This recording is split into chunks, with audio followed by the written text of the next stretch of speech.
distancing social club. What a wild night that was for me. The experience of being high for the first time. I gotta say, oh, wait a minute. I was fine. I've been doing this for a very long time. Steve Hofstetter, however, another thing entirely, perhaps. We will be finding I was not fine. And let's go to him right now, the second leg of the quarantine. Steve Hofstetter, our co-host, everybody. Wow. Hello, everybody.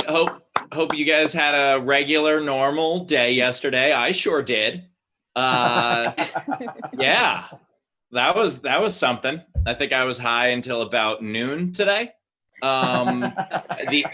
When Doug Benson says, "Oh, this is how you get high for the first time," he's lying. You don't have to do that much. You do not have to do that many bong rips.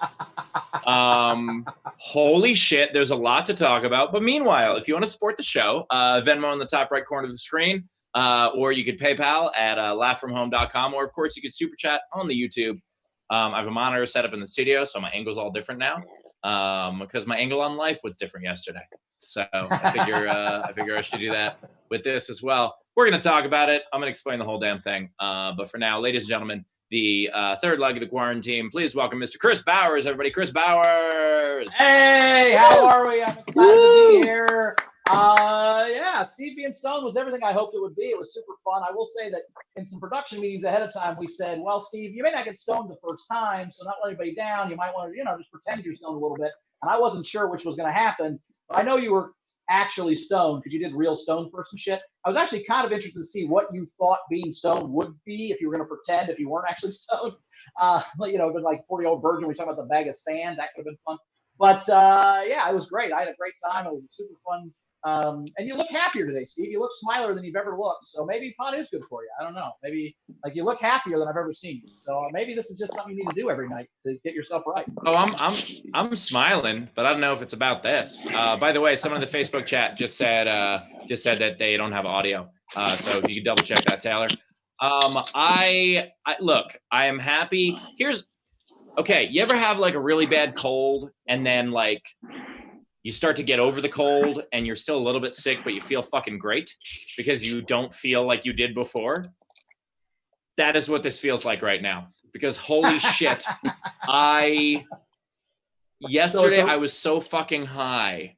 I'm happy because I'm relieved. That's what's going on right now. Tell us what it was like. Walk us through during the show when it first hit you, what it was like, and then immediately post-show through the whatever was the next 45 hours of the last 18 hours. Holy shit.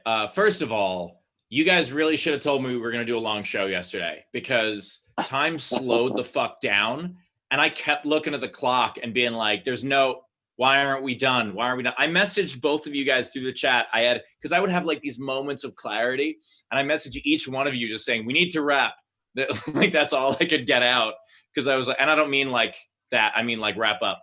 I was first he shaves his head, stoned. then he's a stoner, now he's a rapper. Look at this. I did. Okay, so by the time Sean Latham started his set, I had no idea what was going on. Like I couldn't concentrate on any of his jokes. I realized why the couple of times I have performed like high shows, and I haven't been high, but to like crowds that were high, I realized why it fucking sucked. Lose the joke halfway through, or at least I sure as hell did yesterday. Like I had no ability to concentrate on anything, and then suddenly I would like remember that he was doing a joke. I fucking heckled him. Do you understand what that is for me to interrupt somebody? Like I interrupted his set. I don't mean in conversation. I do that all day. I mean like to interrupt a comedian during their set. It was like a minute in, and I caught myself and realized. And then like getting through the show, every time, I swear, you guys were like, what are we up to? And you're like, oh, we have 6,200 in donations. And then it felt like 30 minutes later, like, what are we up to? And you're like, oh, we have 6,100 in donations. I was like, how the fuck did that happen in that order? And like, there was a lot of that. And then when the show finally mercifully ended, I was so, like, every emotion I felt was so heightened. Like when I got a laugh, it felt like the biggest laugh I could possibly get. And then when I said something that didn't get a laugh, it felt like the biggest pain I have ever felt in my life. and it felt like you guys were just silent for 15 minutes. And so then after the show, and Ben and Bowers can attest to this, I texted them and I was like, did people like it? Is everything okay? Like, did people have a good time? Because I was so like in my head, I was like terrified that people didn't enjoy it.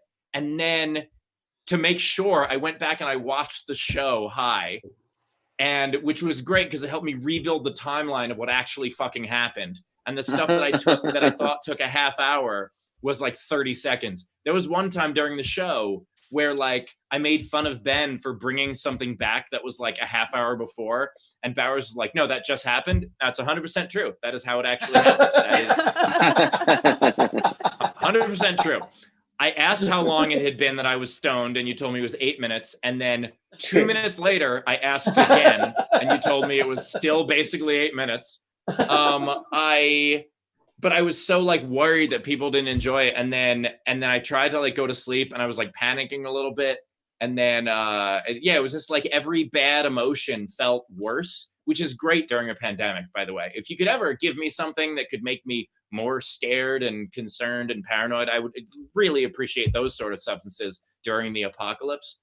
But yeah, that's basically, what happened. And then, okay. Yeah, but I know you made a smoothie. I know you. What were the positives? What was going through your head? Did you write anything down in a notebook? Take us through the highs and lows of the rest of that evening. What were the positives? I finally got to sleep. I think that's a pretty good positive. I don't think I enjoyed any of it, and I understand I'm a buzzkill right now. I'm Captain Buzzkill. Part of the problem, Steve, is you're basically the kid who smoked a whole carton of cigarettes because your dad caught you smoking one cigarette. So having Doug make you do that many bong rips, that you basically smoked a whole pack of marijuana, a whole carton of marijuana, all in one sitting, and then had to deal with the aftermath. So, next time. This is how high I was.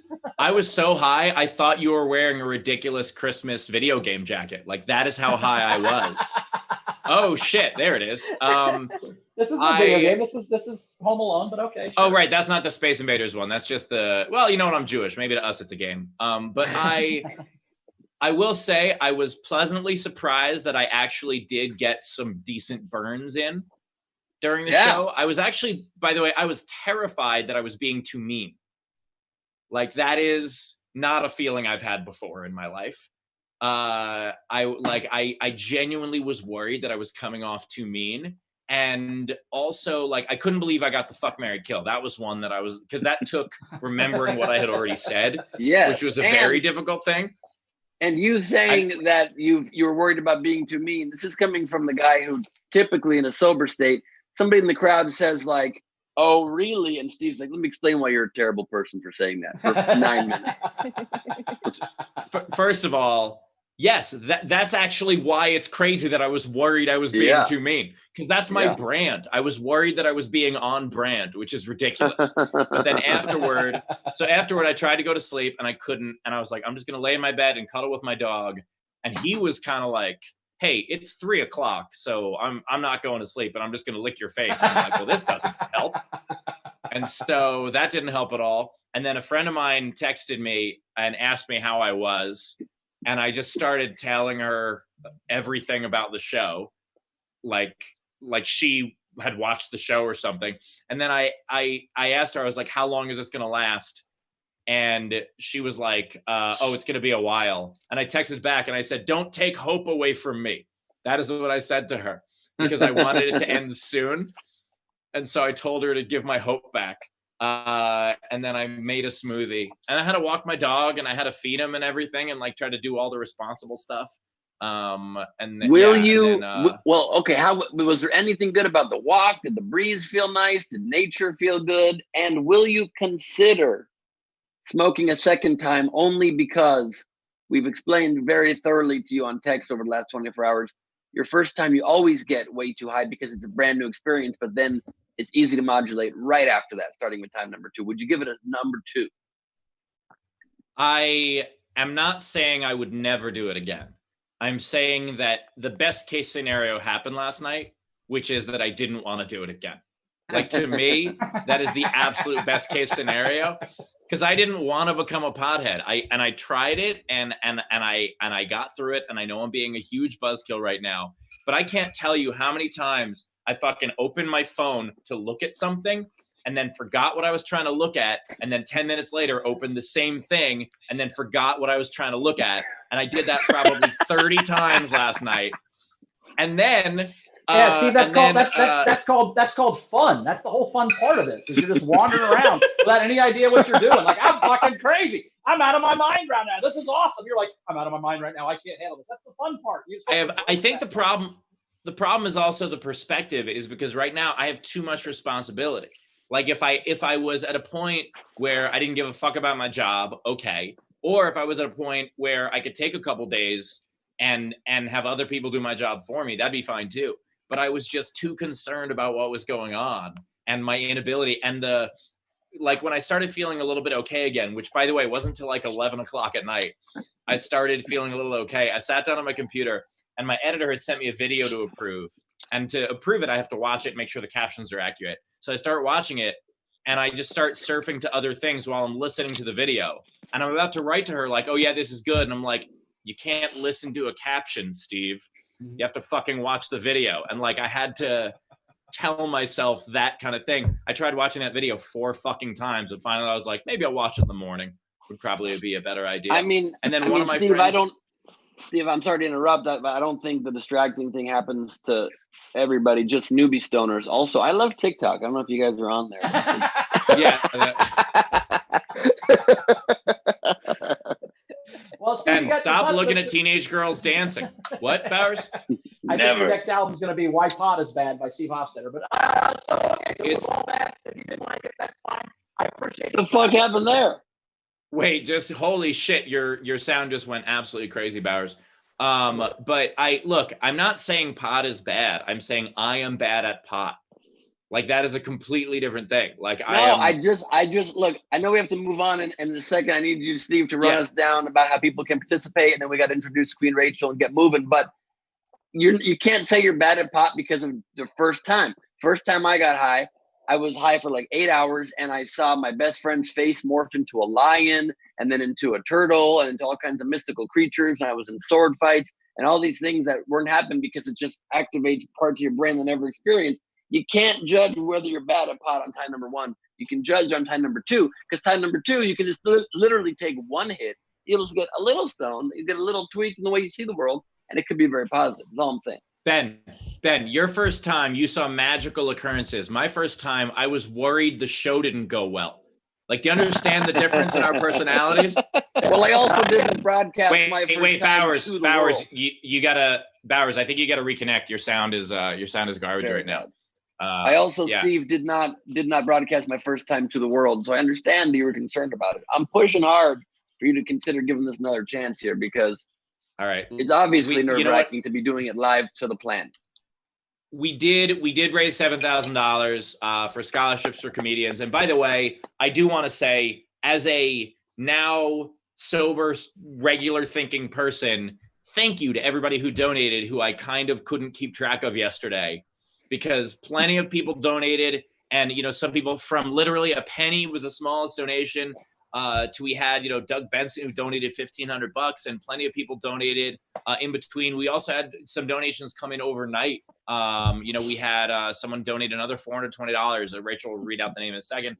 But like, I so appreciate each and every one of you for doing that. And it's amazing. And I'm glad that I could get stoned at I guess, entertain you at my own expense. And I was sober enough to see the comments when I started really going.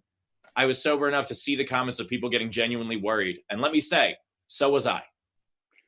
I 100% agreed with you, because there were people in the comments being like, is Steve okay? And I really wanted to reply back and be like, I am not quite sure, but but as far as I knew, the show was taking 80 minutes. So I had no idea.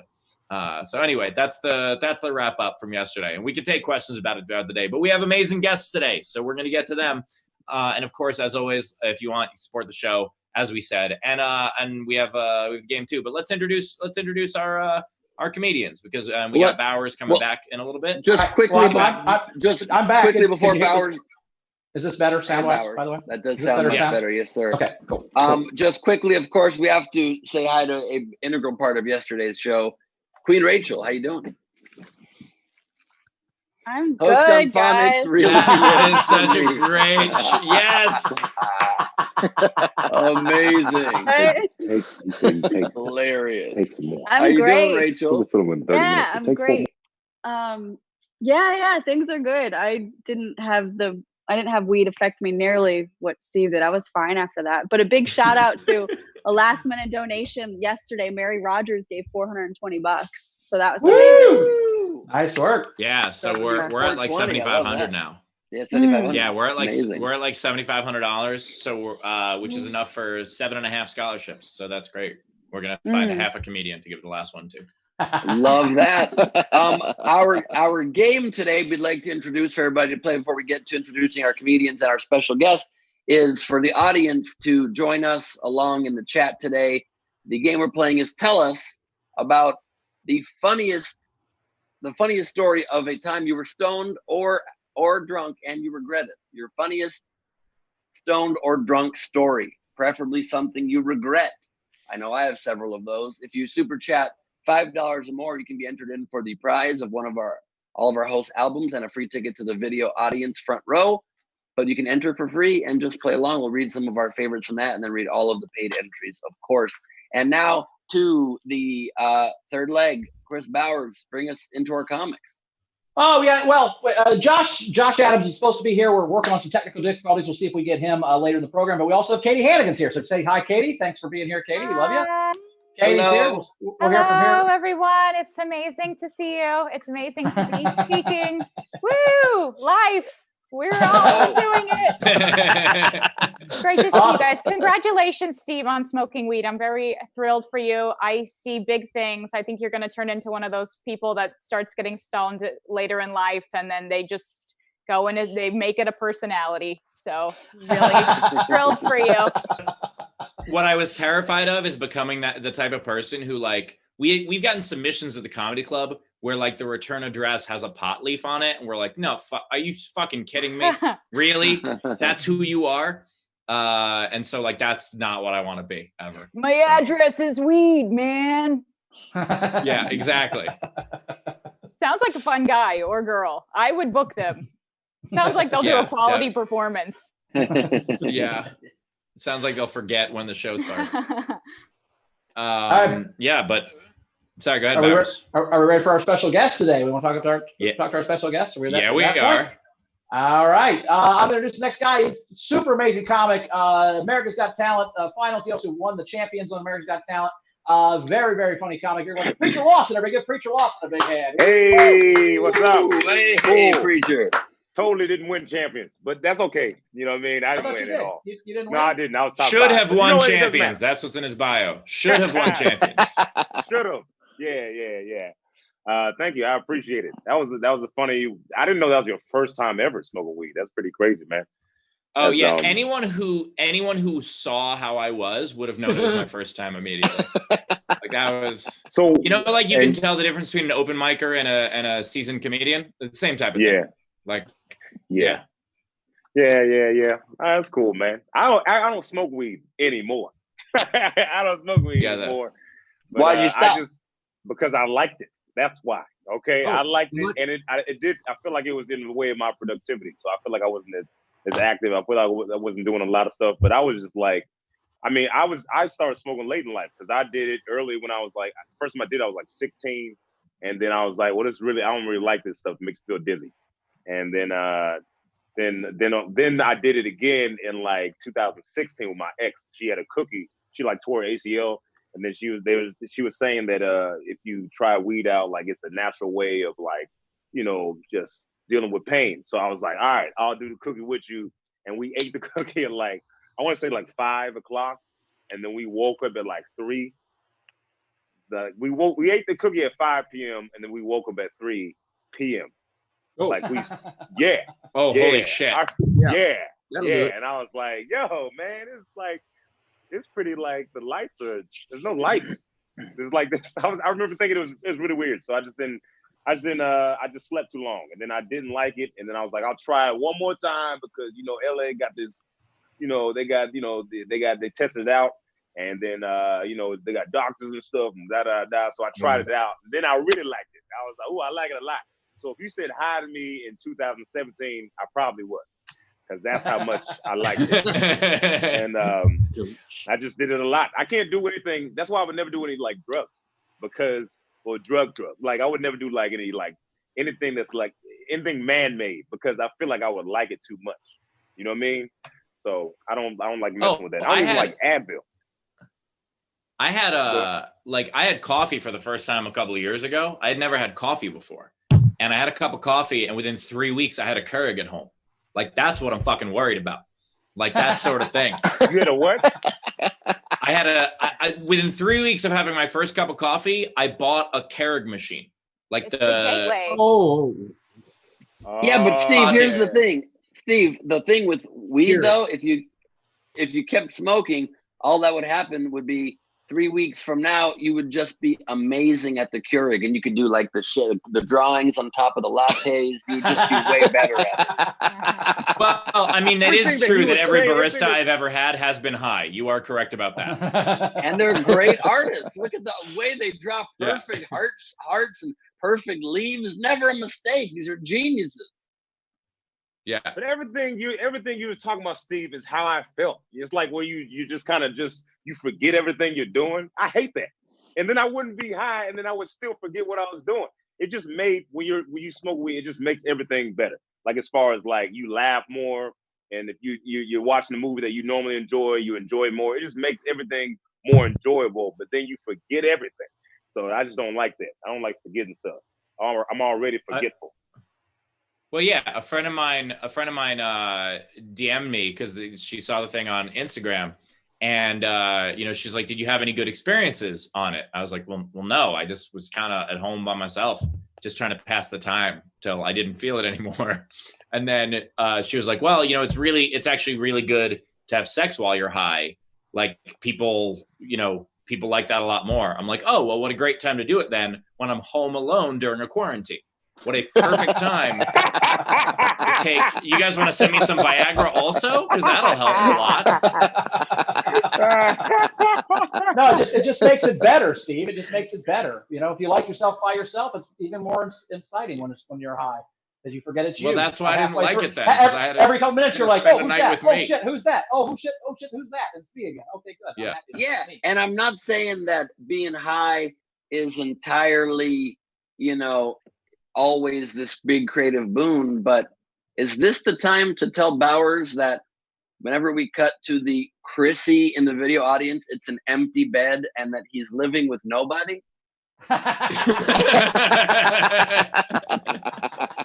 No, she cut my hair. Just today. Don't tell him that she cut my hair today, so she's a real. I couldn't do that by myself. She exists. That I believe. I do believe you could not do that on yourself. Bowers, I believe both that you couldn't and also that you could, based on that haircut. So I don't know. Hey, let's not talk about based haircuts. On your ability. Hey, let's not talk about haircuts right now, Steve. We're too. No, this is my point. I'm well versed in haircuts that you can and can't do by yourself, and this is one I could absolutely do by myself. It's you look great, Bowers. I'm just lashing out because now you're making fun of. I'm still high. You're making fun of Chrissy, not me, and I can't take that. You can make fun of me all you want, but don't fucking make fun of Chrissy's haircutting style. No, I was making fun of how you look with the haircut. She watched 3 different YouTube videos in 7 minutes before she did this, and then we have hair everywhere in our apartment. It's insane. But other than that, it was great. So. As the only of our 3 hosts with good hair, I'll say, Bowers, you look pretty good. Chrissy did a pretty good job. Thank you. I appreciate that. Coming from good hair Ben, which is what I call you behind your back. And this is, by the way, this is what I was afraid of yesterday, is that like the joke missed. I was trying to make a joke and it missed. And you know what? It's over and it happens. Yesterday when I made a joke that missed, it was the worst pain I've ever felt in my life. And like that is what I don't want. Well, you got to make more jokes that miss, Steve, and get used to that shit like the rest of us, Dick. Oh, that was very sweet. I appreciate that. This is great. And if I was high, I would have been like, "Hey." And And I do love the first lesson from Chris Bauer's comedy workshop. You got to tell more jokes than miss. And the difference. And that is called the Preacher. It's actually called the Bowers method. That's right. That's right. So, Preacher, you don't smoke weed anymore, but Steve made himself perform in a very high pressure situation while being stoned. You're on America's Got Talent. That's got to be the most high pressure way to perform in the world. You have tiny short sets. What is it, like 2 minutes or 3 minutes? These jokes better land. So much writing on it. What's the experience like? What were the positives? Fun fact: last time I was on AGT, I was high. So there you go. Oh shit! Really? That's why I didn't want to smoke anymore, because I messed up. But but last time I was on TV, I was like, I just want to try it out one time. I just want to see what it's like one time. But it's the pressure is, I mean, it's fine. I don't feel like it's that scary. You know what I mean? Like I feel like I think the scariest point is before you go on stage. And as soon as you get on stage, you're like, oh, this is my world. You know what I mean? Like, how many times have you been nervous and then you get your first laugh and you're like, oh, okay, well, I'm good. You know what I mean? That's how I felt. So I don't feel like it was that I don't feel like it's that scary. You know what I mean? I feel like it's exactly. By the way, Bowers. That's exactly Bowers how actually Bauer's had the sex life same. goes. It's a little nerve wracking until he gets his first laugh, then he can finish full sex. I was gonna take a different shot at Bowers. What I was gonna say was that that Bowers had a similar thing where he's like, I just want to try it once. You're like, what? Being high on TV? And he's like, no, being on TV. I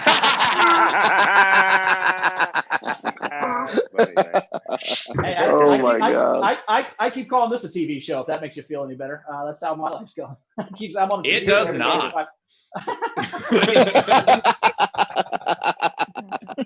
That's funny.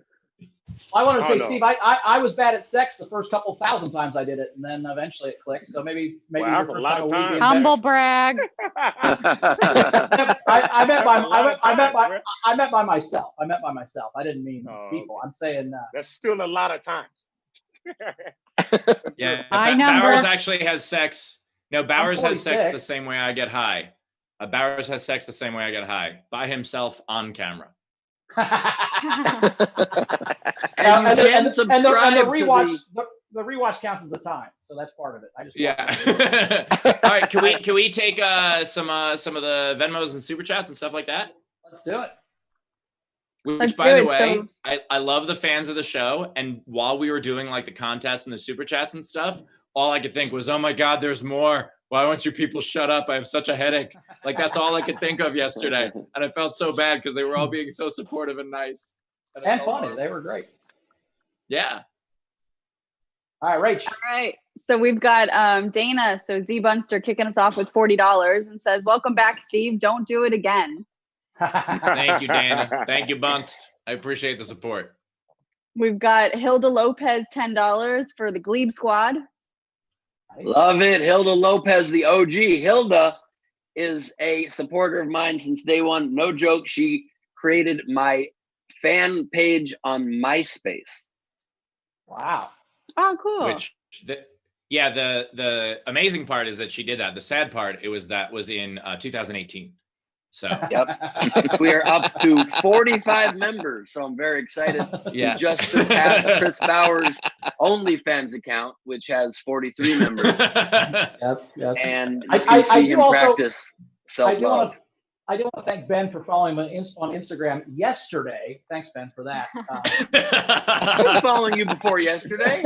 It's been a week, but yeah, it surprised me too last week, and I was like, wow, there you go. Thanks, Ben. Finally, after I don't know 9 if years that's of being true, friends. but I'll be sure and unfollow immediately. Rachel, what else? We got anything else over there in the super chat? We do. Yeah. We've got some YouTube ones. We've got Carrie, $5. Let's get this SDSC started off right. Steve, after watching yesterday's episode when sober, did you realize that you heckled Sean during his set, which we talked about? Well, first of all, I still haven't watched it sober. I watched it right after the show because I was panicking about how it went. So I still have to watch back sober. But yeah, I felt very bad about that. I even tweeted an apology at Sean. I also didn't realize that Ngaio had started his set and just began speaking a minute into his performance. So that was on me. That was the theme of yesterday. And then we have Chrome Cobra, $2. Ben's YouTube needs a super chat. He's doing that on Steve's true. YouTube.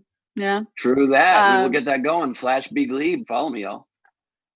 Stanley Juglieb, $5. Bong owns comedian for an hour. Oh, it was for more than an hour. That was that bong owed me for about 16 hours. This morning I was still like, oh shit. Like, and then we had Dave Adler Venmo'd $1, Liza Nichols sent 100 stars on Facebook, and Z Bunster $10 for Queen Rachel's shirt. Nice. Yes. Awesome. Which by the way, go ahead, Steve. I was just saying, Charlie DeLacy in our live video audience asked how to super chat. So you super chat by going to my YouTube, or you could just put something in the live chat because you're in the video audience. Like that happens. Or you can send a Venmo too. You can send a Venmo to comedy-juice or laugh at laughfromhome.com. I love how yesterday Bowers transitioned into speaking. He became a doo-wop singer, and I don't know if you guys just heard a minute ago. He tried to get in there, and he became a seal. Did you just hear the "ar ar ar"? Are we gonna do a super chat? What is happening with this guy? I was going to introduce the first comic, but then we had more stuff to talk about. So are we ready for the first comic? Are we ready for the first comic? Can we do that? Are we ready for that? I look like a seal. I'm smooth. Yes. By the way, I do remember. God damn! I just like flashes of yesterday are coming back to my head. We did a hot dog toast yesterday, didn't we? We did do a hot dog toast, yes. And then you just making sure. Also, I did have 4 fewer hot dogs today, so that makes sense. Also, flashes of Jupiter are in Steve's hair. And Bowers, I don't know if you look like a seal, but I do compare you to a kiss from a rose on a grave, and I do it often. Why don't you bring our first comedian? I was going to do that. So this next comedian, she is amazing. You've seen her on The Late Show with Stephen Colbert. Very funny. Katie Hannigan, everybody. Give Katie Hannigan a big hand. Hi, everyone. Thank you so much for having me. Not wearing pants. Have not washed my hair, but I did brush my teeth. So more for me. Welcome. This is my quarantine.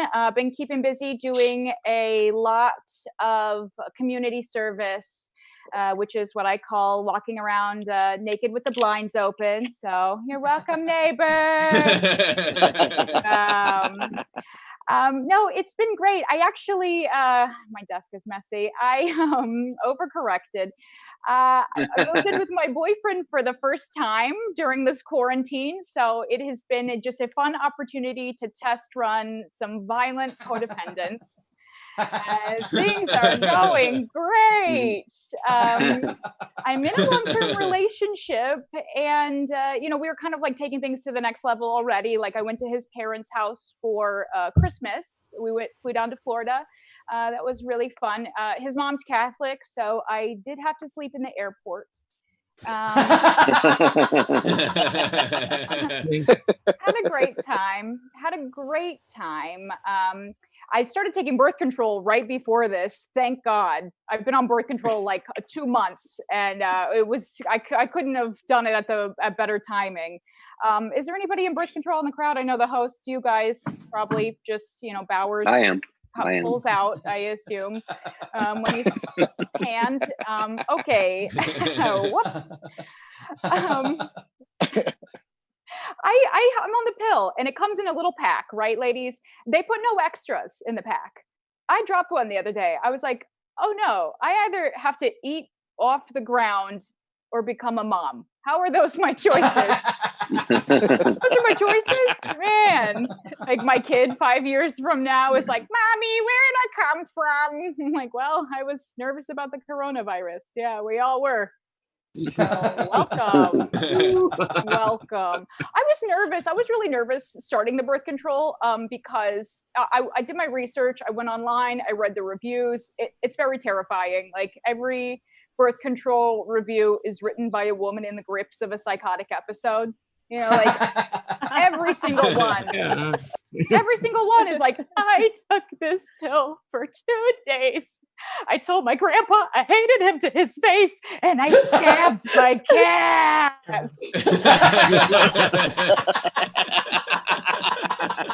Yeah, well, sounds like she's ready to be a mom.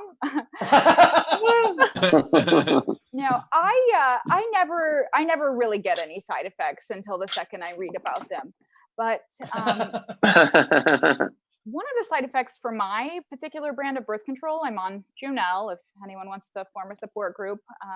One of the side effects I read online for this birth control is a feeling of emptiness.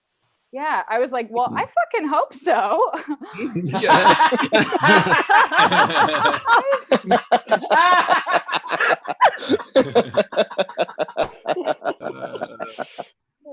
Now, I was talking to a guy friend about this, or recently, aka 3 months ago. But I was talking to my friend. I was like, complaining. I was like, guys don't get it. Like guys kind of don't get what women go through. And my friend, he goes, yeah, side effects. Maybe you should get a UTI. And I was like, oh, I have, sir. I have. Yeah, I've had a lot of UTIs. Ladies, any ladies in the crowd? I see one woman here. Thank you for your presence. Very reassuring.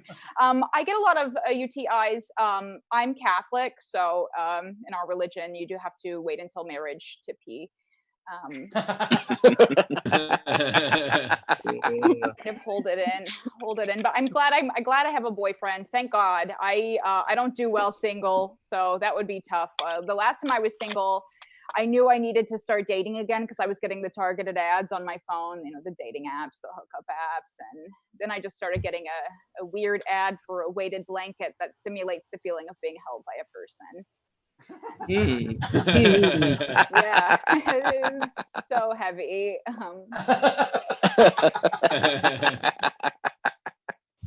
I have a hard time dating. I always do because I watch a lot of murder shows and I'm just afraid of killers. Any ladies, is that relatable? I been watching the Ted Bundy documentary. Anyone seen that? No spoilers. Don't call out. I cannot wait to find out if he did it. Oh, Ted, so handsome. But no, I am afraid of men, not to shit on the guys. I think guys have a hard time dating too. Like I read this article recently. It said the online pornography it's damaging the sexual expectations of the young men in America. And right? But also, come on, ladies, have we not been getting let down by romantic comedies for decades? Right? I thought I would be married to a time traveler by now. Okay. The expectation. Oh, sorry, boys. Sorry. I'm not going to drop hot wax on your chest. Okay. Sorry, my neighbor doesn't have a whip and a ball gag I can borrow at a moment's notice. Okay. I've never been on a fucking picnic. I got to blow to eat a sandwich on the grass. That's a joke from a different time.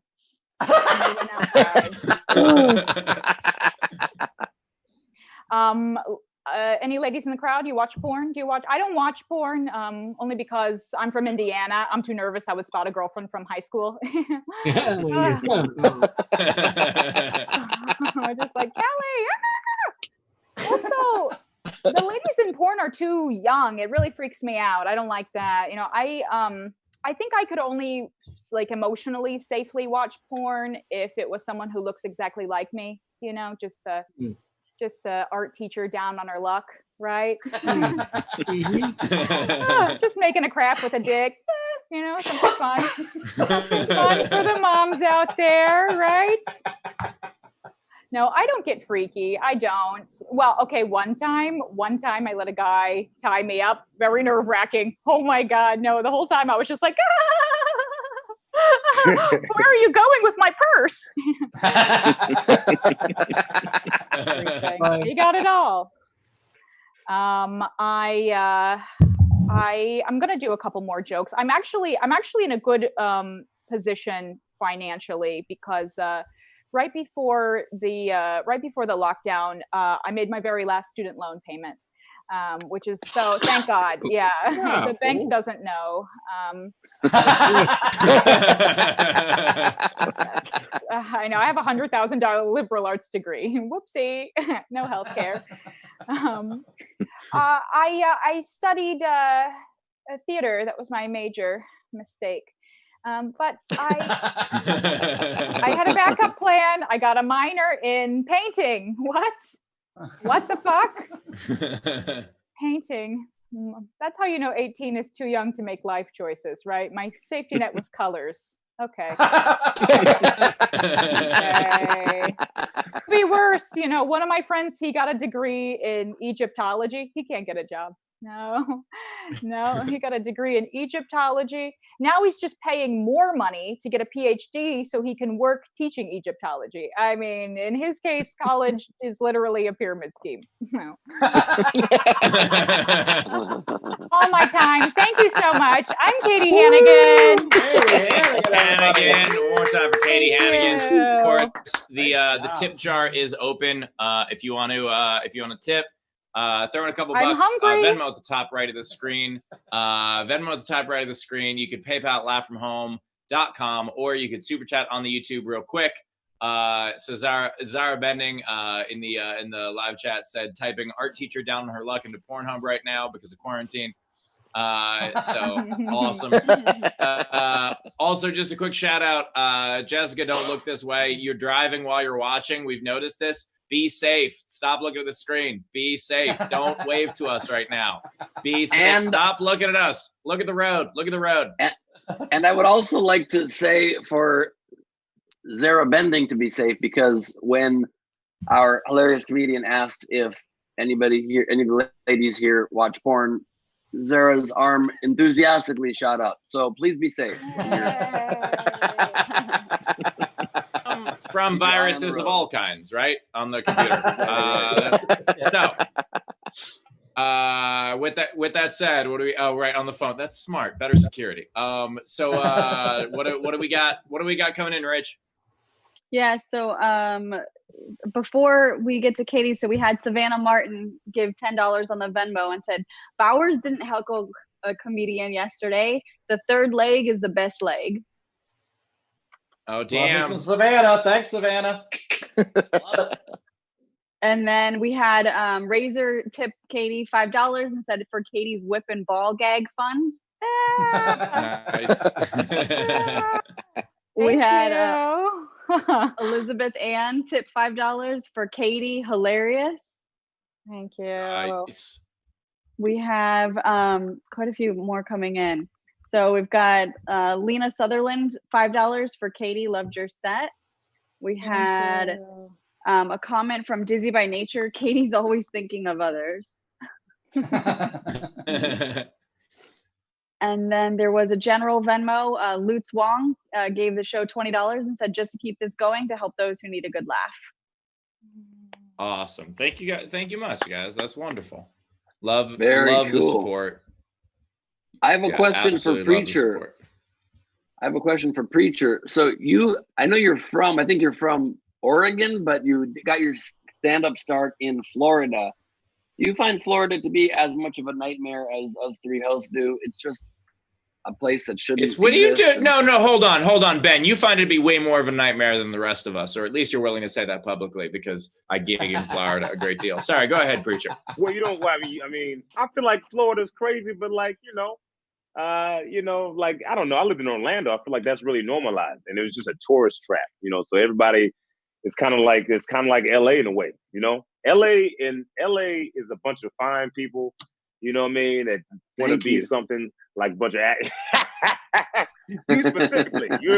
That's when I was thinking about that. I was thinking, no, but seriously, everybody here is like, they want to be. I feel like it's the same as LA. I mean, I don't know. I don't know. I'm not really from Florida. I'm from Memphis. I just did stand up in Florida. You know what I mean? So I don't know, man. I'm probably I think I didn't really people eating each other's faces. I just seen it on the news, and I was like, oh, I was driving down that street. So I don't know. I gotta say, I feel like Preacher, a bunch of weird stuff happened today. Like I was okay. This would really happen. I don't even know I'm telling the story. So I seen some girl and she was on the phone and she was like talking on the phone. I ain't gonna lie. I was like, oh, she kind of fine. And so like I'm gonna go out the balcony.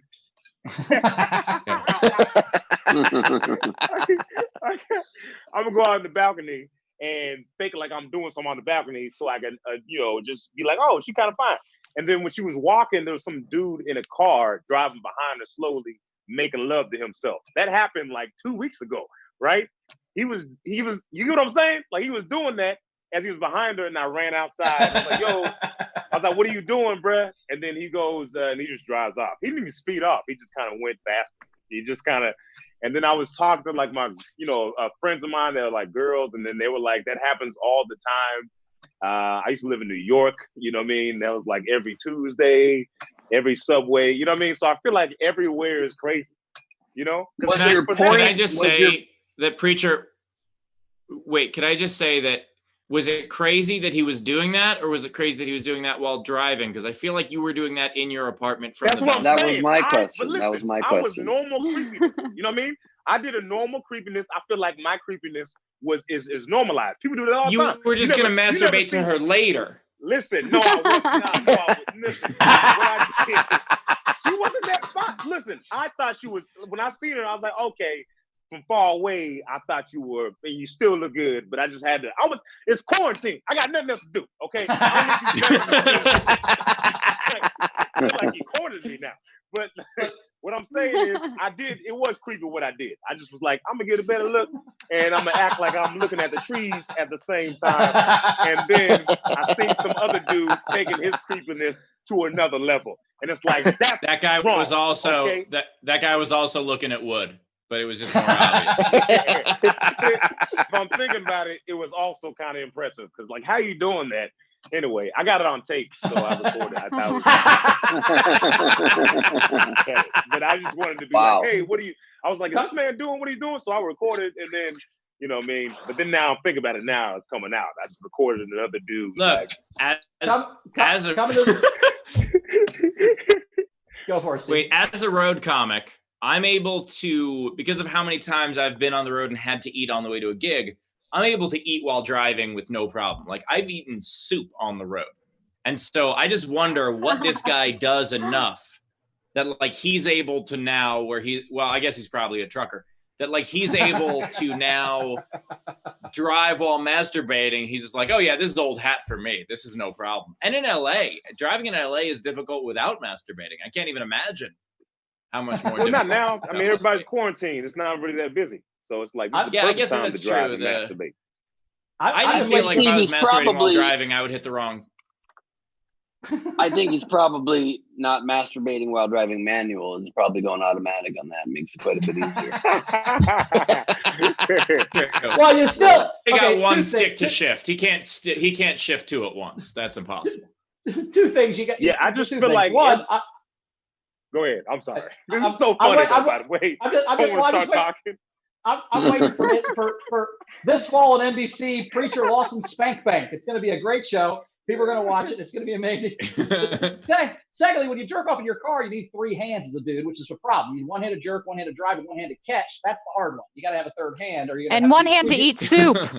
Right? You don't want to be that guy squeeging the inside of your windshield. That's fucking terrible at the gas station. Man, so you got to figure something out. Yeah, it's bad enough when it's soup. I can't even imagine. I'm not going on record saying I've done what we're talking about, but you definitely don't need a 3rd hand. Okay, you can just theoretically steer with your knee for a second. You know what I mean? I don't think you need. While you're coming, by the way, steer with your knee while you're having an orgasm, because I don't trust my orgasm. Theoretically, yes, I could. Theoretically, yes, I could. I don't. By the way, I don't orgasm like a woman where I lose control of my knees. I'm like, I regret doing that. That is the saddest thing I've ever heard. That's the I found that offensive. That was offensive to me. Katie, that was offensive to everyone. That was offensive.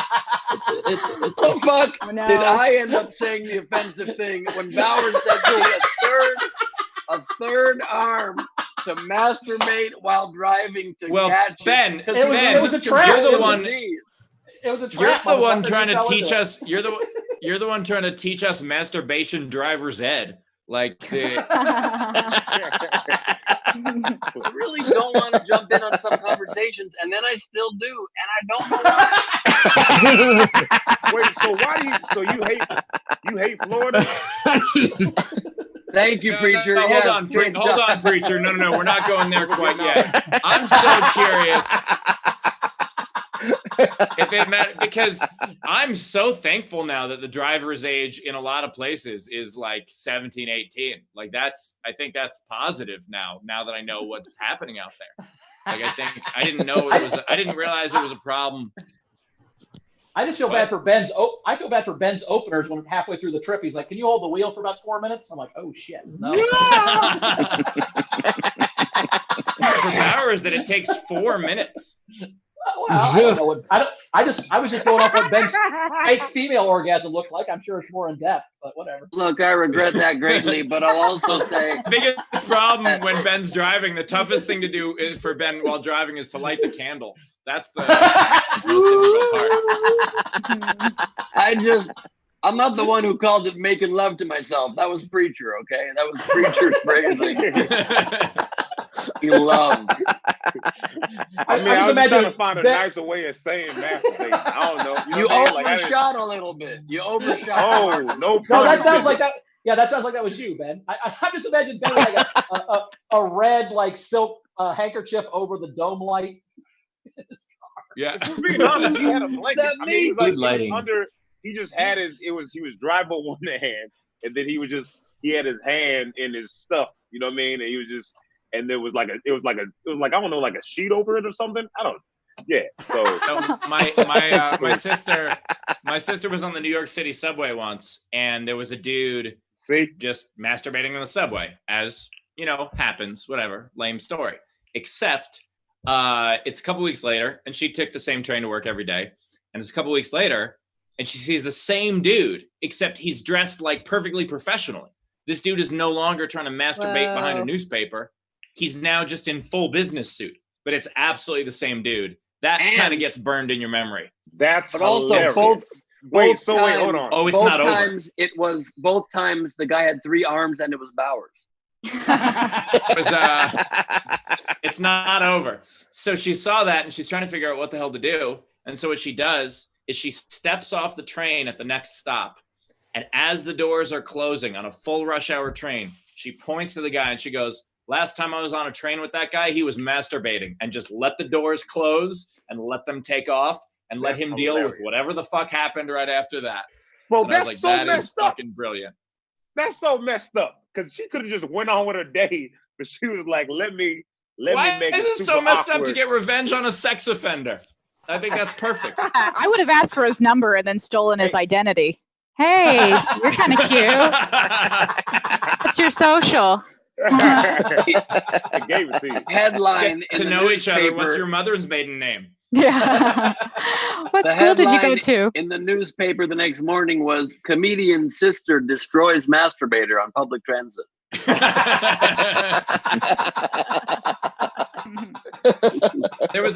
The first question I did ask when she told me that story, I go, "Are you 100% sure it was the same guy? Because if not, holy fuck, what a bad day that guy had." Right. Like if it was just a guy that looked kind of like that guy. No. I'd be like, "Oh, that's my brother." Yeah. How could you recognize his face? She's like, "I recognize his dick." Oh. Can you ask Steve? Steve, can you ask her if the first time was he wearing a Christmas jacket? Hey, don't flip this on me. You're the guy to jerking off in catch. cars, Ben. You're the guy jerking I off in did cars. not. I'm just You yourself. I don't know how it got flipped on me. You're the one who said you needed 3 arms catch, and I made fun of you for losing control of your knees while masturbating. Now it's on me. Yeah. Hey, by the You way, don't that's how need it a happens third arm sometimes. to Now you're the guy catch. that jerks off in the car. Ben that jerks off in the car. Now, That's how it Ben, happens quick. you don't actually need a third arm to catch. You just need a very busy jacket. It's like a hotel bedspread. You know, that's so people don't notice. That's why his jackets are so involved, in case there's anything on it, you know? I like the Yeah, jacket, man. Thank you, man. I appreciate it. Preacher likes it. I like the jacket. I mean, I don't know what the occasion is, but who cares? You know what I mean? Well, I swear, Quarantine. this one was a terrible Christmas gift from my dad. It says "Merry Christmas, you filthy animal" from Home Alone. He always just finding the worst looking thing he can find. So I like it. That's pretty cool. And it's from my dad. Yeah, so, that's nice. All right. While we still have Preacher here, because I know he has to run in a second, Rachel, can we catch up on a couple things? Yeah, sure. So we've got Carrie tipped us $10 and said, for Preacher, holler at your girl from O-Town. Ben, stop talking smack about my state, even though we are the drunk drawer of America. Even when defending their state, they also then insult their state. No, that's what I call Florida. I say it's the junk drawer, because it's like that. It's the state where like we have all the other stuff that doesn't quite fit other places. You know, you're just like, what do we do with these spring breakers and old people and rednecks? We'll just put them in this drawer and sort it out later. Steve, did you say junk or drunk? Junk or drunk? Junk. I think it works either. I think it works either direction. It works both ways. Yeah. We also had a couple tips for Katie come in. Heather Scott, $5. Katie, remember you got to tie him up the first time you play. And if you take his wallet, I'll make time for it. Yeah, thanks, girl. We had Amin Salah tip $2. Laughing so hard, I'm lightheaded. Thank you, Katie. Aww. We've got Tyler Stevens tipped Katie $2. Dave Eisner tipped it's $5, but he said tip for Kelly. So Bowers just tipped $2 and said, coming so hard I'm lightheaded. I don't know why.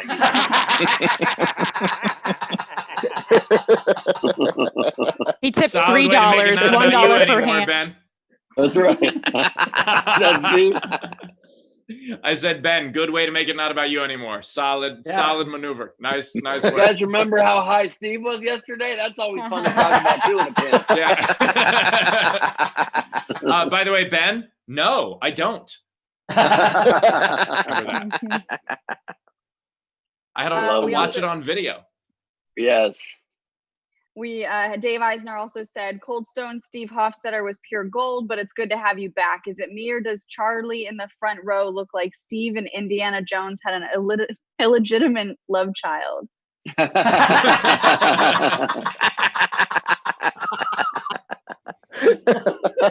It's California Jones. That's fair. We had Zara in our live audience tip Katie $20 and said, ooh. Katie, loved your set. As a lecturer and PhD researcher, I felt that the last joke, like my father's disappointment in my career choices. Oh, thank you. I'll now be taking off my shirt. Woo! You just got $20 in new tips from your neighbors. Nice work, Katie. Yeah. Small business. Got a small business. Yeah. Support the small businesses. And then last couple. So Stephanie Kaufman sent 200 stars on Facebook. And then Sam Dean, $5. He said, I know the feeling. I saw Christopher Reeve walking this one time at a convention. And then at the next convention, totally different story.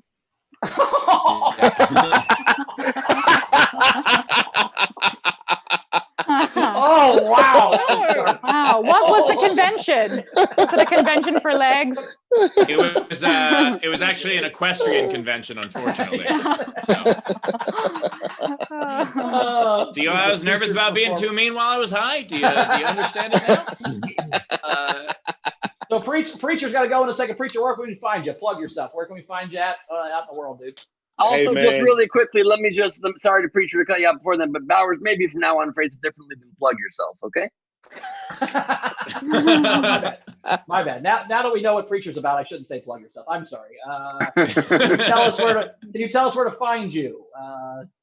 You can find me on Twitter, Instagram, Facebook, Snapchat, YouTube. Everything's Preacher Lawson. the preacherlawson.com, because it used to be preacherlawson.com, but then that website got taken because I didn't renew it fast enough. So it's the preacherlawson.com. And you know, on all those social medias, and I appreciate y'all, having me and listening to that story about math, whatever. So yeah. Well, we're expecting you to send the video in.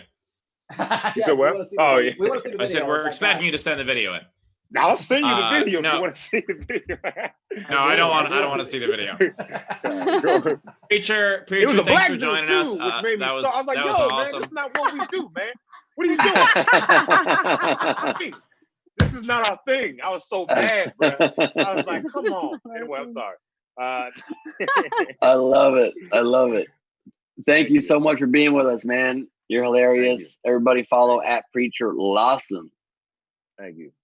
All right, Preacher Lawson, everybody. One more time, Preacher Lawson. Bye, Preach. Yeah. Love you. All right, see you. Love you too, Rachel. Appreciate it. All right. Appreciate it. I'm Bye. also wondering if the other website is just like some preacher whose last name is Lawson, and just all these people come for the comedy, and they're like, I'm just terribly disappointed. I heard every time that Bowers is about to make love to himself, he sings, "I get so weak in the knees, I can hardly speak, I lose all control. Something takes over me." I gotta stop. Oh, I just remembered Ben sang yesterday also, right? Mm-hmm. Yeah, he sings a lot. Okay, sorry, just coming back to me. You know those words pretty well, Ben. You sure that's not your song you sing? Because I'm quiet like a submarine, buddy. I don't make any noise during sex or jerking off. I'm just quiet like a submarine. Yeah, he also does both underwater, oddly enough, and with a bunch of semen when he's having sex. I not get more laughs on a bunch of semen joke. That was fucking gold. How dare all of you? Because I was imagining it in the water, and it's real gross. I don't like doing that either. I don't know if you ever put it in a hot tub, but it's bad. It swirls around and sticks to you. It's awful. Don't do it in a hot tub. That's my advice. This is Bauer's facial expression while he's making love. Hey,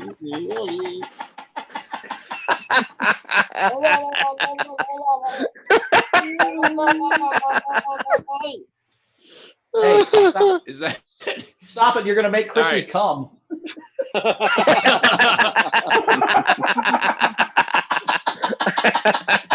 That was too spot on, man. She's all fired up now. Good job. Oh my God.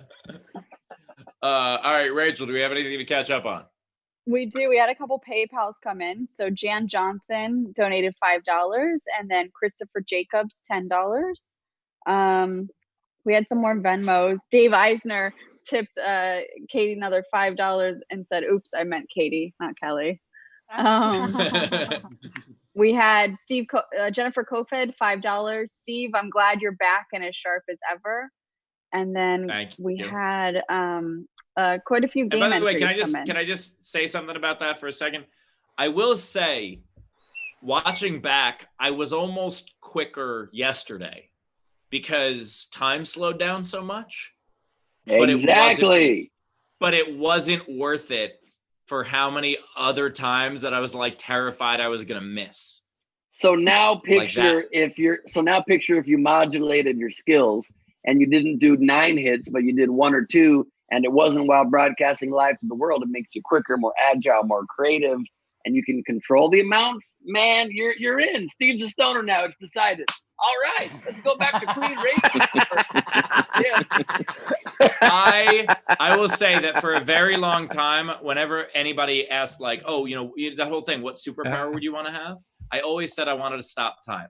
That was always the thing, because I figured if you can stop time, you can do anything. You don't need other superpowers if you can stop time. And yesterday, I stopped time, and I'll tell you, I don't like it. I don't want it anymore. I'm gonna fucking fly or something. That's what I'm gonna do. That's like all the people during this pandemic that have not wanted to go to work for the last 20 years of their life, and now they have to stay home for 2 months, and they're fucking protesting shit. Like, just stay home and have a fun time. Jesus Christ.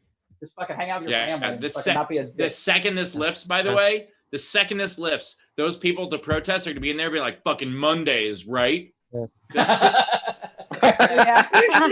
You had 43 fucking Saturdays in a row.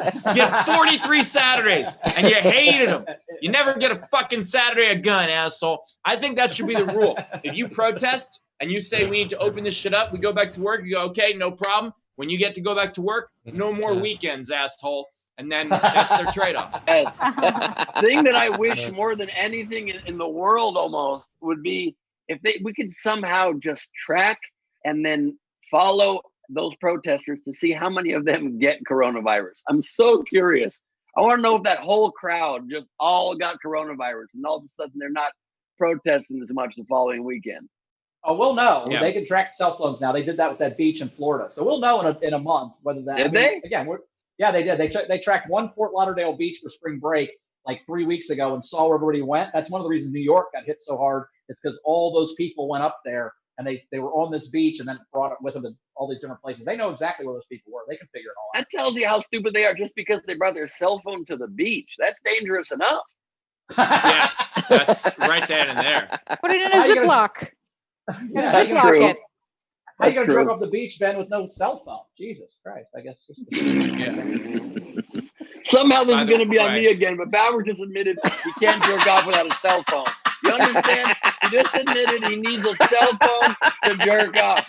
No, I was saying you do. I I was implying that you do, Ben. I don't jerk off at all. I have a girlfriend. 16 I years younger actually than do. me. I actually Bauer. I need a cell phone. I need a cell phone to jerk off also, but I'm not watching porn. I'm just reloading my Instagram numbers. And like that's what does it for me. So. Hours, it's just looking at Oh, his blue step check app, mark. and if it's Blue check mark. Blue check mark. Oh my God, I have a blue check mark. I still have a blue check mark. Oh, look at that blue check mark. Yeah, I get it. That's cool. If I ever had a blue check mark, I'd probably jerk off to it too, I bet. Yeah. In the I meantime, don't you need just have to jerk off I to don't mine. need to. I don't need to keep making fun of Bowers. If you let him talk long enough, he just rambles in his own insult at the end of it.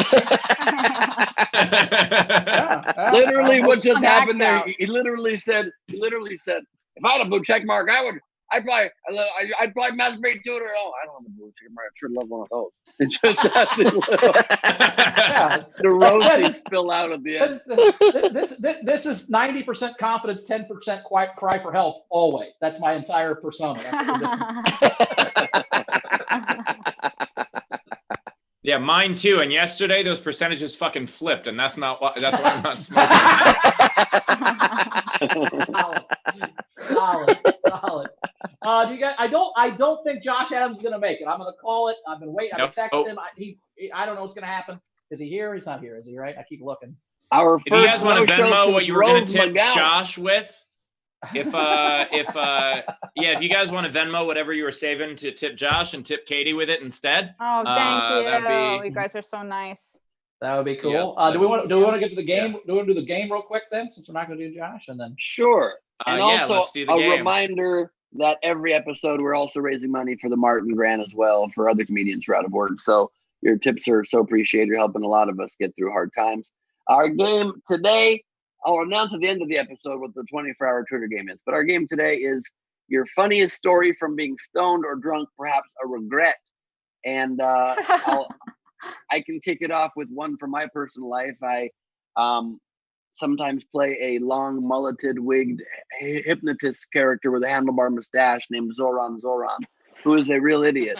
And I got high with my friends one night about 15 years ago and thought it would be really fun way to dominate at the poker table if I went to Commerce Casino dressed like this hypnotist character.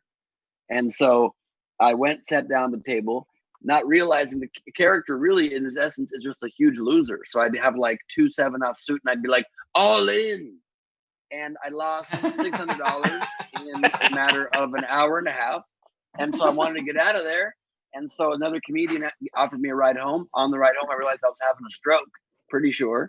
Half of my face was droopy, pain in my right arm. I get dropped off and I run upstairs. I'm leaning forward on it's a bit of a long story, I'm sorry, but I'm leaning forward on the grates of my computer desk, intensely Googling WebMD, looking up the top signs of a stroke.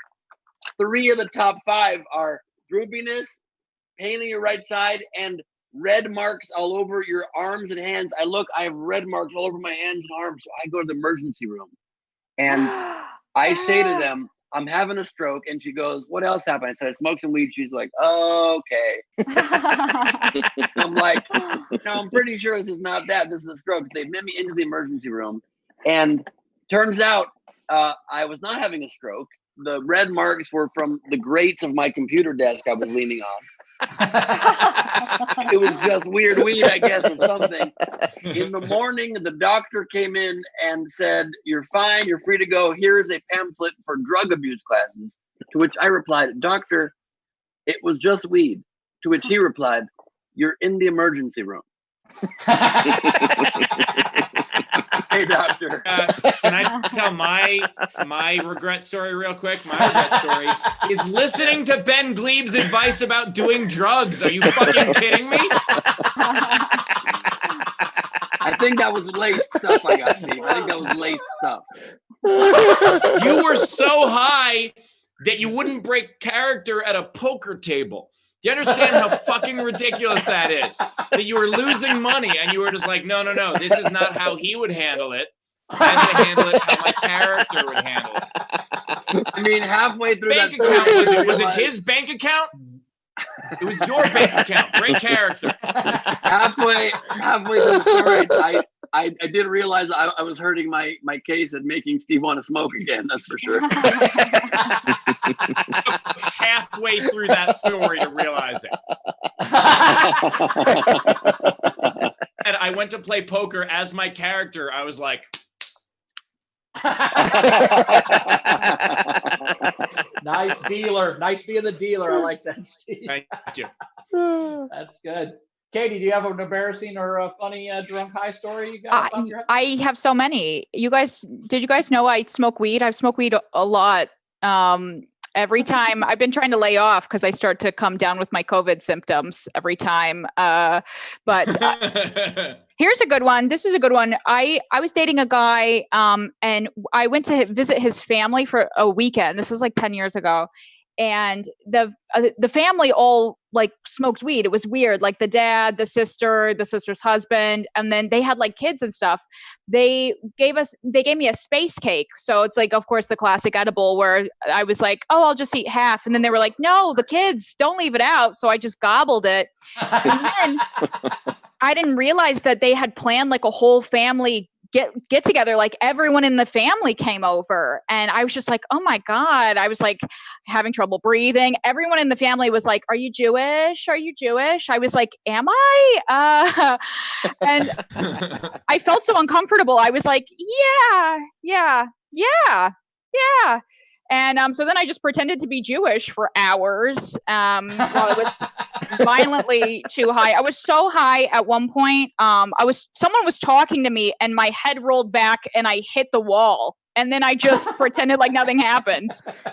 Like, oh, okay. Happens to Jews, which I am one. So that's my story. Yeah, you know what? On second thought, I am going to try it again because I am already Jewish. So I don't have to worry about that part of the story.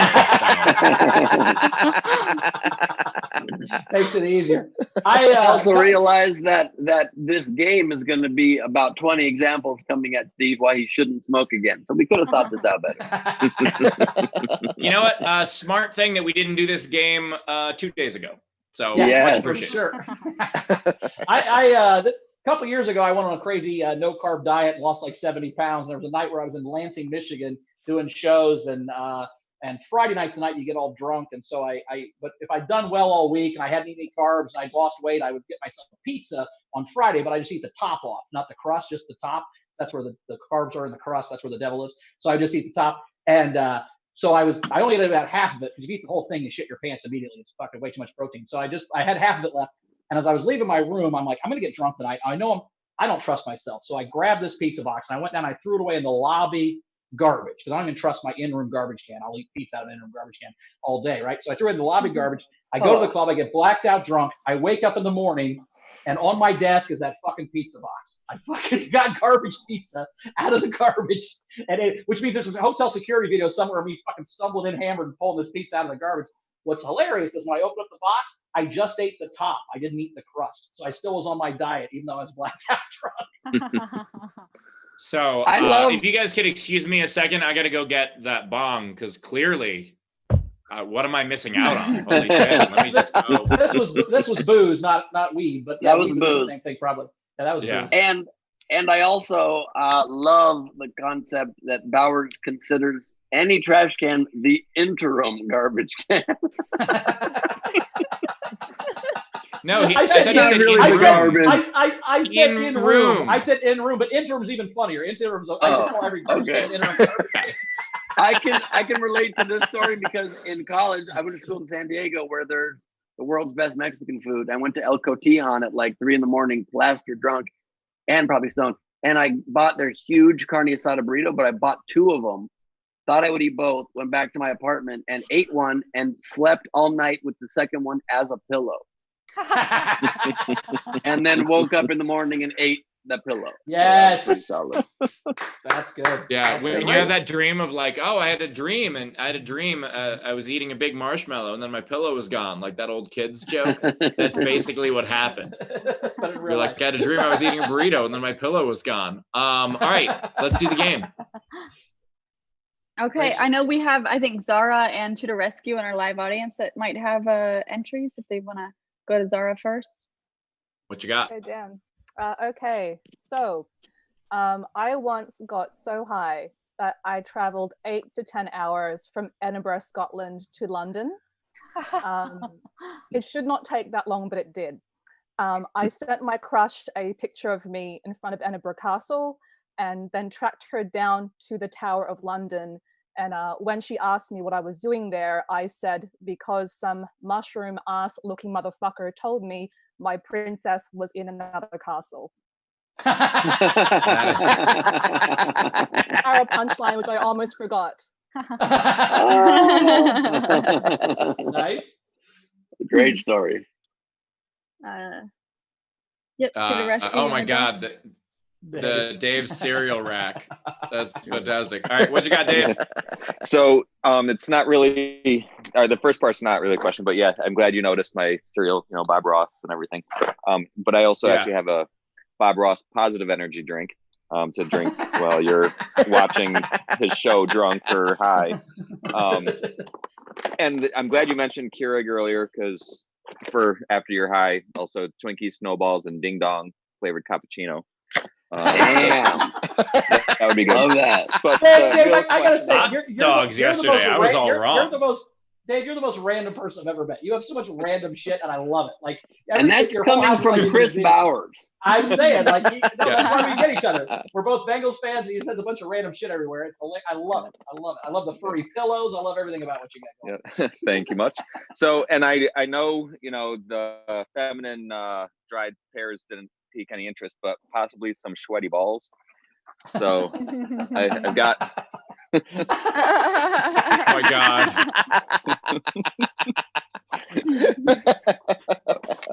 This show, what are we doing here? I don't even know what we're doing here sometimes. It's show and tell really with To the Rescue. I wish I made it to yesterday's show, but I did have to work during the day, so I had to do the Yeah, so did I today.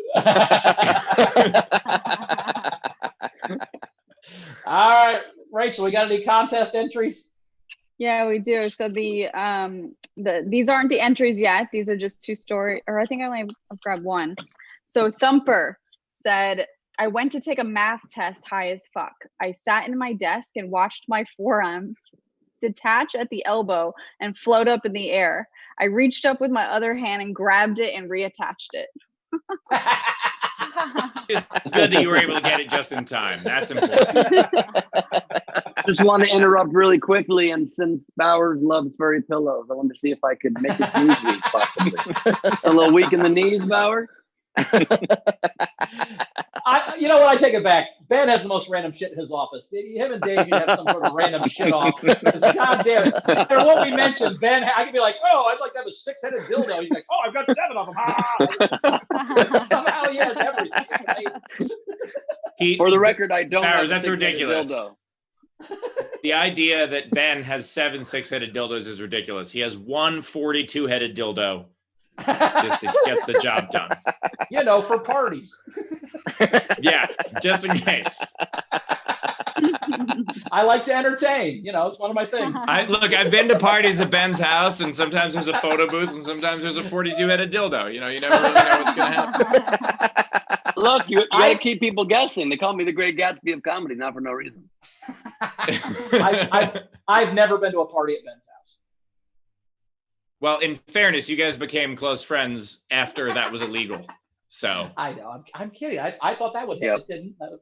That was too real. I meant it to be funny, and it came off too sad. Well, let me just say it this way, Bowers. I'm going to refollow you on Instagram when the show's done. Then we'll talk about parties. Sounds perfect. Yeah. Do it. Yeah, he was. He followed you last week because he accidentally mixed up where the block button was. Yes. What else? What else do we got? All right, so these are going to be not as short as we normally have. So we've got King's Cater's Court. I once got so high that I fell asleep eating cookies and woke up wearing chocolate chip chaps. I had a sweet butt though. I only regret the crunchiness. Holy shit, that's a reason why you should get high. Like, your stories are all cautionary tales. That one's a commercial. We have Deanie McQueen. At a club, I saw a friend stealth puke into a cup and put it on the table at our couch. One of her friends walked up, picked it up, and threw it back. Chugging a random cup? A puke? Yeah. I puked in my sleeve once. College. Great. That's a nice move. I like that. Yeah. We have Catherine McManus. I once drunkenly attacked a Canadian goose with a shillelagh. Shillelagh is correct. Shillelagh? What is it? It's pronounced. It's an Irish thing, right? Yeah, it's like a stick. Yeah. Oh, okay. It's an Irish stick. Am I high, or did one word just grind the show to a halt for the last 3 minutes? It's been 8 minutes. Ben. I think we all had to stop because Rachel actually pronounced it correctly at first, and that's why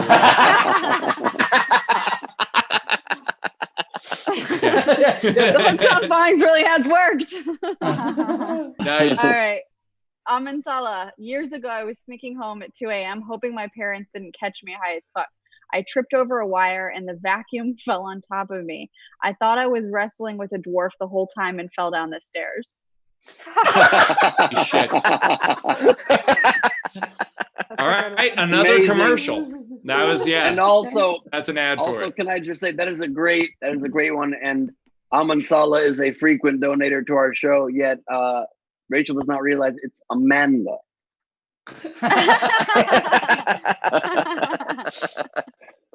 Hey, we got one.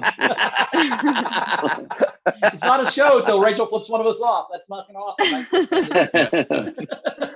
Ron Gould. I've only smoked 3 times in my life. Last time was Christmas 2008 with friends. When my ex and I got home and started to go to bed, my hand was shaking and I immediately said, "Babe, my hand's shaking. I think I have Parkinson's." She laughed until she peed a little. He's like, "Look, I've got Parkinson's. You're incontinent. We've got to go to a hospital." Megan Smith. I went to a frat date party at a country club. I got super drunk and passed out on the putting green with my date who lost his jacket there. I woke up and everyone but the DJ who drove us back to our dorms. Oh shit. Nice. You don't got to go home, but you can't stay here. Seriously, it is illegal. You cannot stay here. Shannon Kerr. I was at a party and someone brought mushrooms. I'd never done them before. The guy said, "Go ahead and have one." Since I was already drunk, I ate 5. I curled up in the fetal position, crying about how much I loved the cure.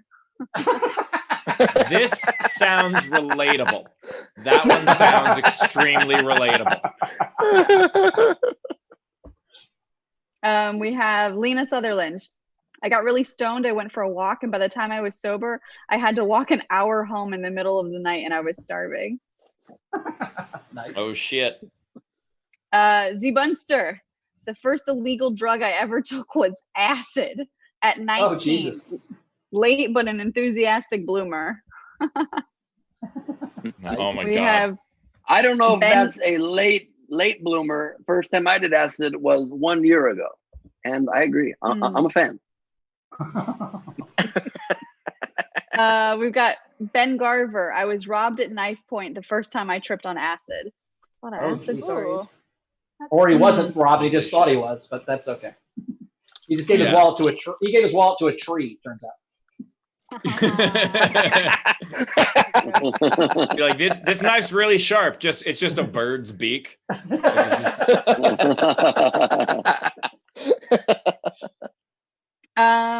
So that's it. I've got some generals we can do afterwards, but those are all the entries that I'm seeing. All right. All right, cool. Let's decide. What are our votes here? Katie, what was your favorite story? I gotta say the midget, the vacuum cleaner. That's why did your mind go to midget? That's what I want to know. Racism. She said dwarf. She said dwarf. Okay. She did not. In fact, that was your brain went to midget, Katie. Just to clarify, she said dwarf in the story, and you immediately thought the other word. But okay, so I don't think it matters, but I thought that was hysterical. That one cracked me up. The one that was right after it got my second vote though. I can't remember. Somebody had something else funny. I can't remember because marijuana. So I'm not high now, but after years of abuse, my brain is fried. So yeah, I'm also going to go a vacuum cleaner down the stairs. That seems very fun to wrestle a vacuum cleaner, fall down the stairs when you're high or drunk, or whichever she was. I like that one as well. So that was a good one. That's my vote as well. Ben, what about you? The midget's head was just very small, like this. I mean, it's a great visual. The dwarf said, yes. Little person, little people, big world. 7 Little Johnstons, TLC Monday night, Midget Mondays on TLC. On Monday. All right, I'm trying. All right, Ben, what about you? Well, this is especially unfortunate considering our guest is Brad Williams tomorrow on the show. Yes, I know. That's why I was trying to be sensitive to this whole thing. Okay. I thought you were trying to be sensitive just because you're a good person, not for programming. But yeah, go ahead. Oh, it's always about the show, Steve. I care about the show. I don't care about other stuff. I would like to be a rebel in the group here and vote for the midget vacuum story. That was hilarious. It's little vacuum. It's little vacuum. It's Ben, Ben, they prefer to be called handheld dustbusters. So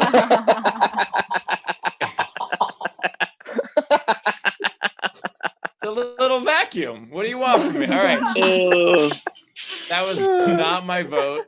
My vote was going to be the one with the cure, because not only do I relate to the idea of getting too high, but also we would all love the cure right now. So the winner is the vacuum story. Thank you for submitting. You've won before, so you know how this works. Go to our website, laughfromhome.com, and click the link. Email us and tell us that you won. We'll match it up with the winner, and then we'll give you the prize. And that's how it works.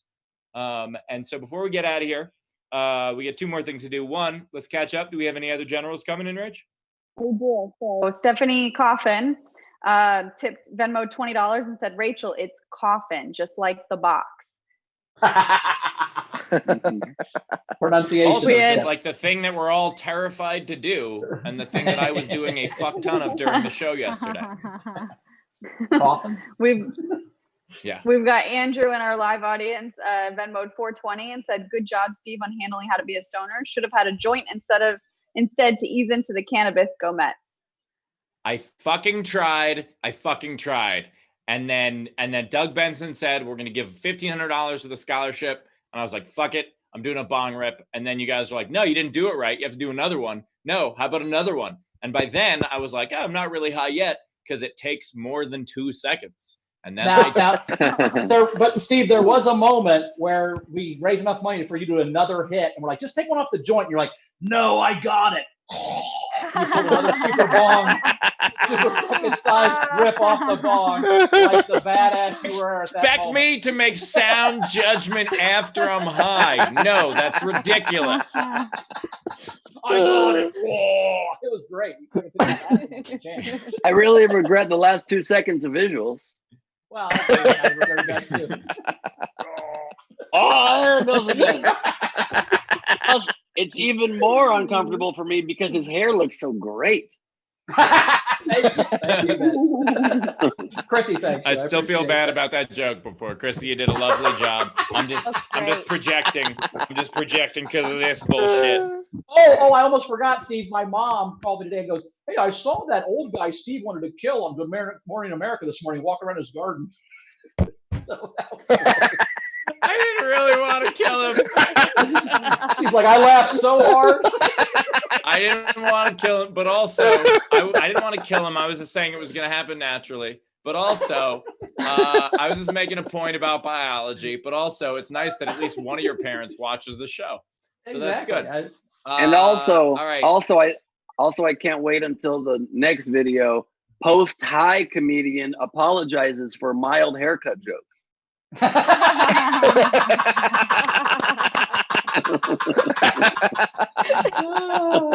And there will still be people in the comments just being like, "Fucking Jew." I'm like, what? Come on.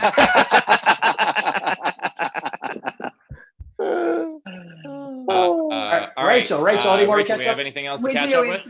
We have 3 more. So Sam Dean gave 5 Aussie and said, "Good day, mate. I loved your work when you were in Oz, Steve. Your sense of humor has evolved so much." Whoever Rachel is, hey, I'm Australian. That's Zara, I think. Wow. Okay. Great. You got a Scottish, fan. Scottish. My bad. That's my bad. Yeah. Jeremy Day, $5. Steve, I've never been high either, but I'm proud of you for trying it. I'm also proud of you for never deciding not to do that again. Well, thank you, Jeremy. I appreciate that. It was not a tough decision. During the show, I was like, this is never going to happen again. While I was on the show, still, I had already decided it. And then Ben afterward, you texted me and he was like, as it'll wear off, it'll be like a mellow high and throw some music on. And so I tried to put some music on. I was like, it's too loud. And then I had to shut the music off. And I'm not good at this. I'm really not good at this. We all have our strengths and weaknesses. Yeah, My favorite part of the show was at the height of Steve's high, but he was just like, I have so many emails. There's so many emails.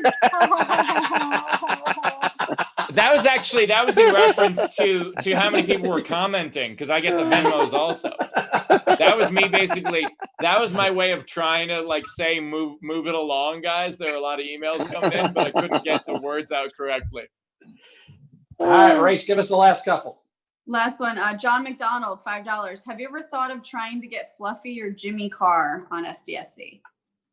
Oh yeah, we would love that. If you guys know them, send them a little text. And if you don't know them, you can do exactly what we can do, which is tweet at them and hope it works. So that's what we'll try. And I mean, worst case, we can just get a Fluffy Car on here. I'm sure Bowers will like it, and To the Rescue will have some set up in the background.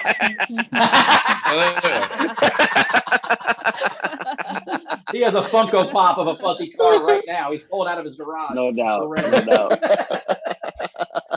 All right. So yesterday we raised and with post-show donations too, we raised $7,500 for the Martin Foundation, which sponsors the Friendly Shoulder Grants. And what these grants do is they're $1,000 at a time, and we give them to deserving comedians in order to help offset the tremendous losses that everybody in this industry has felt.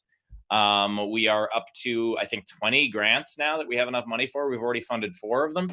Earlier we told you Caleb Synan, who was on the show, he won one of them. Renan Hirschberg, who was on the show, also won one, as well as Amy Miller, who was just a guest recently, and Ramon Rivas, who has yet to be on the show, but hopefully we can have him on the show at some point. He's next week. He's next Tuesday. Next Tuesday. Oh, excellent. So he's going to be on the show soon. Katie, you applied for one, right? Yes. Well, congratulations. Oh, thank you. Thanks, guys. Yeah. Thank you so much. Which, by the way, as I said, congratulations, apparently my Alexa heard and just went, I don't know that. Which was weird. A weird moment. Thank you so much, you guys. That's really, it really means a lot to me. Really. Absolutely, you deserve it, and you know, we're very happy to be able to do that, and we also have a couple others. Should we announce some of the others right now, Bowers? I would, yeah. Let's do the other. I don't know if it's 2 or 3. How many have you had? I think we're doing 3 more. We're doing Jay Hollingsworth is another winner. Neko White is another winner. Yes. And we had one more, right? Did we have one more? Oh, Jeff Sheen. Jeff Sheen is another winner as well. Yes. So if you want to go hit up their social media, that would be awesome. So again, it's Jay Hollingsworth, Neko White, and Jeff Sheen. If you want to go tell them they've won, because they don't know yet. So like Katie, it's a surprise until they find out. I guess that's how everything works. See, your high brain did put some shit together. But your high brain, you would have figured that out. Now you know that it's a surprise until they find out. Okay. Yeah. You know, without having been high, I never would have gotten there. Absolutely, never would have put that together. Would have known ahead of time, but I never would have put it together slowly. I'll put it that way. Just picture doing SDSC on weed, man. That's my drug of choice is SDSC. It's a new one. It's a new drug. It's only been around for a couple of weeks. All right, we gotta get out of here. Katie, can you plug some stuff? How do we find you? How do we find you? I'm on Twitter at Katie Hannigan, and Instagram is _Katie Hannigan _, and that's it. Find me there. Thanks again for having me, you guys. It was great to see you. And absolutely, and we'll shoot you an email with all the details. Thank you. Yeah. We'll send an email with all the details. So it's actually it's an elaborate scavenger hunt. Some people think it's kind of a dick move that we make you do all that to find the money, but especially during a pandemic, because most of it is under your neighbor's stuff. So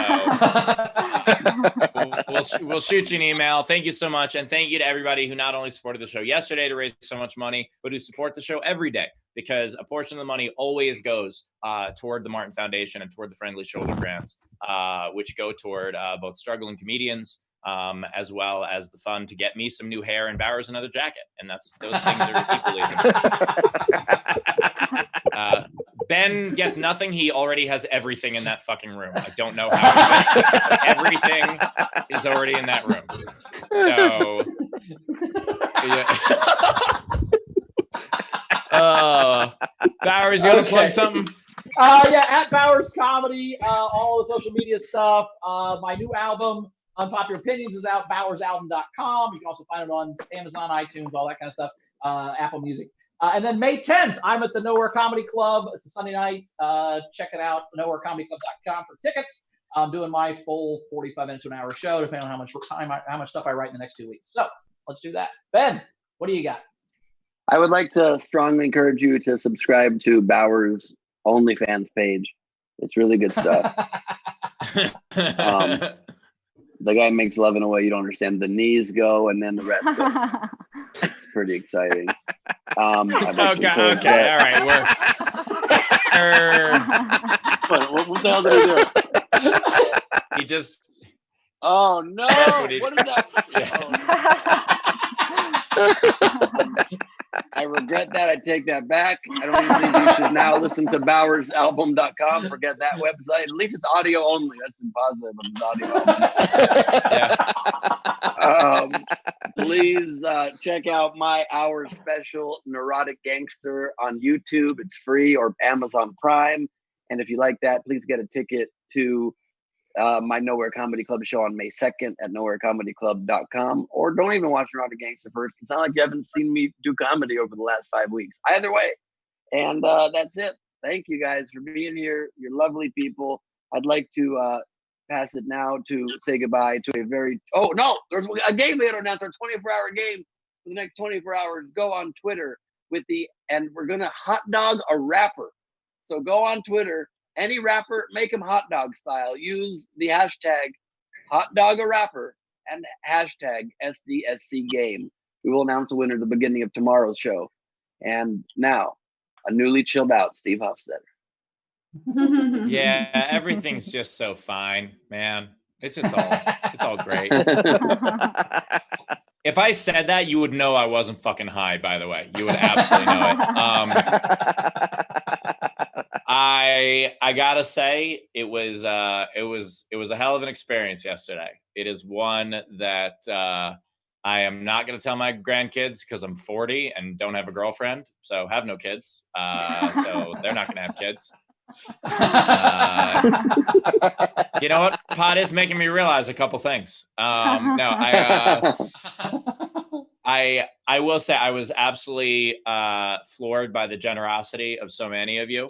One of our generous supporters, who is in the live video audience, but we didn't throw to because we don't want her to die, is Jessica, who's been driving this whole time. Please be safe. She just flipped us off just in time. Don't look at the camera. Stop looking at the camera. Okay. When I'm barely looking at the camera. But you guys were absolutely wonderful. If there was ever a time that I was going to fear for my life for 12 hours, I wanted to be with you guys. So thank you for giving me that. If there was ever a time that all the pain and fear and loneliness and worry in my life could be heightened, I wouldn't want to do that with anybody else or really anyone ever again.